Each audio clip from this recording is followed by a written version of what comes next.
Welcome, Capricorn. This is your weekly Taroscope reading for October the 24th through to the 30th. We have the Ace of Swords. A card jumped out. Look at this. The epiphanies, the aha moments, giving you the way forward, giving you the action plan to set forth on your course, on your path, on what you want to do, on what you want to create, on who you want to become. Absolutely. This is the epiphanies. This is the aha moments. This is the things that come to you in, your dream state. Write down. This is a week for journaling. It sure is, to write down those ideas. But I think, in some way, you're communicating it. And that could be through writing. That could be through blogging. That could be through speaking. Maybe you are speaking within a group and all of a sudden you say something and it's like, wow, where did that come from? Because that was really good. And everybody kind of gets excited about what you just said. And it moves maybe a group or a team or forward in some way. Maybe you're a boss and you move the whole organization forward in some way by something that just comes out when you are speaking or when you are talking about creating something or doing something or transposing something, and it just starts the action forward. It's like you create something out of nothing with a few words. But definitely write it down. Jeff, you want to reread it, okay? Especially as the new moon allows you to lay those new seeds. You really want to be reviewing your epiphanies, your aha moments. So we'll put that back in and just give it a fast shuffle and a cut and see what the energy is going to be for us this week.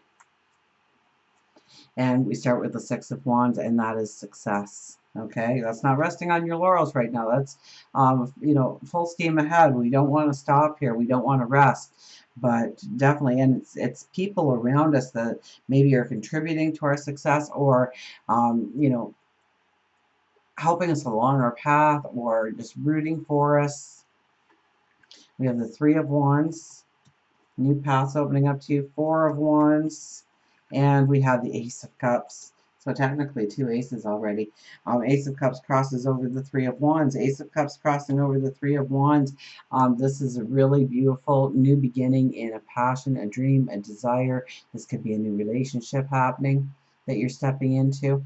I think for the majority of you, it's something that really aligns with your passions, your inner passions, your deepest joys, in order to go forward, and a new path reveals itself to you. Whether or not you step on it, with the Three of Wands, you're kind of in the deciding stage. You're weighing the pros and cons. You're seeing if it really works into maybe your routine or your lifestyle. But definitely there is opportunity to go forward this week in some way with your passions, with your dreams, with your desires. And the Four of Wands is building that security through other people. Maybe it's negotiations, maybe it's contract. This is the marriage card. Maybe you're moving a relationship forward to a stronger, deeper level. But I think for the majority of you, it's the security of where you are now and what you can build on going forward. Now, for our underlying energy, we have an Ace of Wands, so that's technically three aces now.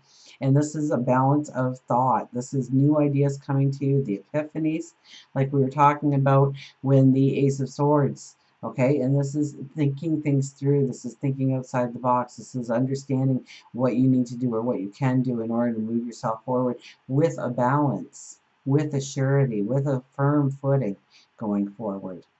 So things are going to be revealed. Really, this is a week for journaling for you. Absolutely. Because you are going to be writing down your thoughts and your ideas and those little aha moments. And when you reread it, it's all going to go together. It's going to make sense instead of scattered thoughts that don't really connect. When you write it all down, there will be a connection there for you to see. We have the Four of Cups as our overriding energy. So you know what? Be grateful. Take your wisdom that you already have and look around to see what is already a firm foundation in your life, what you already have to build upon. And be grateful for those people, those situations in your life to be present so that you do have that strong foothold in order to propel yourself into your future. We have the Knight of Swords with the Eight of Wands. Now, the Eight of Wands came up in the weekly, and it actually jumped out of the deck. and then it showed up in the second place. So representing really Tuesday, right? And so I've got a different perception. Usually I see her as looking so far forward that she misses the opportunities around her, but I'm getting more of a sense of you see the opportunities that can be in your life, that you can welcome into your life, but how do they fit in your path forward? How can you make it work? How can you bring in a balance? And so very much what this card symbolizes,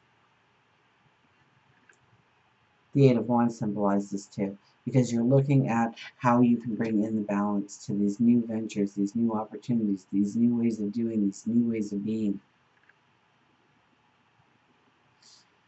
For work and career, we have the Hermit. Okay, so go within. Okay, tap into your intuition, tap into your logic, and really think about where you want to go when it comes to your passions, your desires, your dreams. But in career, in job, how do you express yourself and make money doing it? And I think a lot has to do with your expression of what you say, of how you bring people together, of how you grow the team. So, you want thought so that, it's almost like you rehearse what you want to say to people, what you want to say to a group, or, maybe you belong to a group within the community, maybe it's a group, maybe it's the workplace, maybe it's the home.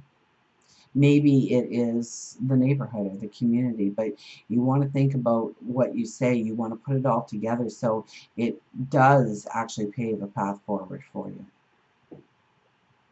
So this is really thinking realistically about what can be now. I've heard many comments that people don't really like the work and career in this reading because they've moved past that point. So what defines you? You need to ask yourself, what defines you? Okay, when we meet, we'll say each other's names and then we'll ask each other what we do. What defines you? And so you are really looking at your passions, your dreams, and your desires, and what defines you and where you want to grow and who you want to step into being or become, or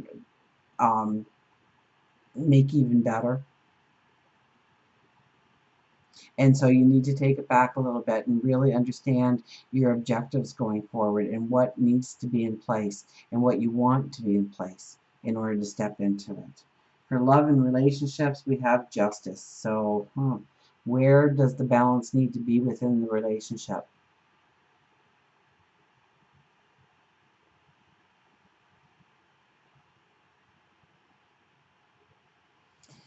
Where can you strive for balance within the relationship? Where can you bring in harmony and joy within the relationship? Is it something that you can do or give or say within the relationship that will make a difference, that will matter, that will bring things into harmony?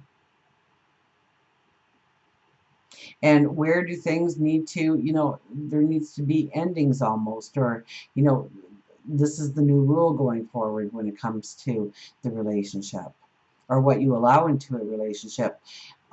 If you're looking for a relationship, you are really getting centered on how does a relationship in my life bring in balance, bring in that security, bring in that joy? How do I want it to look? How much time do I have to dedicate to the relationship? Will it throw the rest of my life out of balance? How can I bring it back into balance? And until we meet again, remember, I do love you.